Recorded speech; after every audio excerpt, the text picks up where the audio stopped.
Hi, this is Dr. P, and I'm going to talk at some length about this topic. In fact, this is a two-part video. It's techniques tabletop war games can sometimes adopt from Euros, in other words, Eurostyle games, and some that we shouldn't. So why do we want to adapt to these two circumstances? The farther we get from World War II, the less interest people have in actual history, as opposed to their wishful thinking about history. People in particular don't like history because sometimes it's ugly, and warfare, of course, tends to be ugly.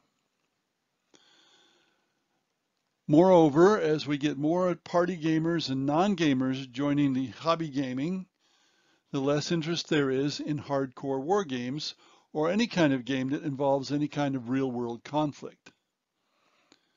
So here are some techniques war game designers might adopt to try to counteract those two circumstances, and I will talk in the second part about some we certainly shouldn't adopt. Here is a list. I'm not going to go through each one right here because I'm going to go through each individually following. So the first here, and there's no particular order to these, is no player elimination. Now, of course, this applies only to games for more than two sides. Player elimination is fine if there's only two players. But consider that tabletop games are highly social for many people, perhaps not for some hardcore gamers, but certainly for other people. No one wants to be eliminated and sit around without being able to play. Now, there are already some war games without elimination. For example, my game Britannia and all its offshoots, some Napoleonic games. Practically speaking, Axis and Allies, even in team mode, doesn't have player elimination. And there are lots more. And this is something that I think has been adopted for a long time. I mean, Britannia dates back to the originally published in 1986. Another thing we can do is reduce the game length. The zeitgeist of the age is so many people are in a hurry that many gamers don't want to play a game more than an hour long, or so they say. They often find out they'll play longer if the engagement and content of the game justifies it. But if they know the game's going to take 2 or 3 hours to start with, some of them will not play. Many of the people who are willing to deal with lots of details and long play in the past now play video games instead. Even the college-age gamers coming to tabletop game clubs play video games more than tabletop games. They're used to something they can save and go back to later. Another technique is to have fewer decisions or choices in the game that are meaningful. Gamers today are accustomed to playing games with fewer choices and decisions. This avoids analysis paralysis. It reduces downtime. You don't want to reduce it so much that the game becomes pablum or a bagatelle, but sometimes war games have a whole lot of decisions in them that are not really necessary.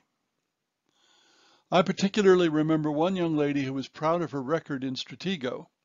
Stratego succeeds in mass market in part because the crowded nature of the board reduces the number of choices and decisions. So she played my game, Pacific Convoy, which is vaguely Stratego-like, but with many more spaces on the board, a lot more room, so the crowding wasn't there. She was overwhelmed by the number of choices, and of course, the game being the way it was, you can even move 2 airplanes at once, so that has additional choices. Even though there are many fewer pieces, I think there's 25 or maybe 21 instead of 40 on a side. She was overwhelmed. Well, we want to try to avoid that. And you could say, in general, having fewer pieces helps that a lot. Simplicity. My view is simplicity is something you should always strive for in game design. One expression of this is, a designer knows he has achieved perfection, not when there is nothing left to add, but when there is nothing left to take away. Another expression is everything should be as simple as possible, but not simpler. On the other hand, those people who design what are essentially puzzles rather than games are sometimes enticed by complexity to make the puzzles harder. I'm sure you'll learn if you don't know already, I do not like puzzles. Another technique is have visual interest and appeal. It could be generational, it could be something else, but fancy visuals have no interest for me. And as people are younger, they expect more visually. Also consider this, I don't recall who said this, it wasn't me. Those who have too little value quantity. Those who have enough value quality. And those who have too much value presentation. We're in the too much stage in tabletop gaming and video gaming. So people value presentation more than in the past. And this is also a general trend in society, of course. It's not just in games. Tactile interest or appeal. Early classic games were three-dimensional with a tactile physical feel component. Mancala, you picked up the stones. Checkers, you picked up the pieces and moved them around, and so on. Dice have a tactile interest and appeal. Early commercial hobby games sometimes had this, for example, the 3M book games, but often they didn't, Avalon Hill and SPI games. Now, it's another part of presentation that people expect. And plastic pieces, of course, are quite common, and they can't have numbers on them, which also simplifies things. But consider this.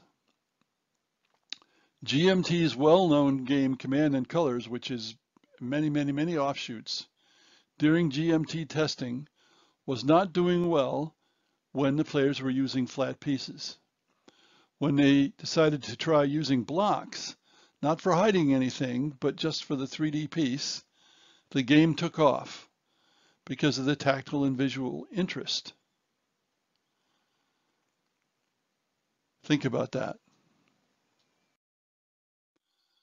Positive mechanisms is another technique that we should look to adopt. So many games, especially video and some Eurostyle games, try to avoid negative consequences of any sort. Or they tell an unavoidable story, on rails it's called in video games, so that negatives are acceptable as part of the story, quote unquote. This is really hard to do in an opposed game, especially a war game, because the players have so much agency, but try to keep it in mind. Immediate feedback is another adaptable technique. Gamers now expect immediate feedback from games. The short-term view predominates, of course, that's modern society. They usually get this immediate feedback from scoring methods. At least that's the most common method. Scoring after every turn, or after every player's turn, or even after any player action is expected. Since you always score something, it's also a positive mechanism. Gamers expect to see progress each turn. They're scoring even if they're not scoring as much as others. So try to incorporate immediate feedback into your games. Now that's the end of part 1, and we'll have more in part 2. Thanks for listening.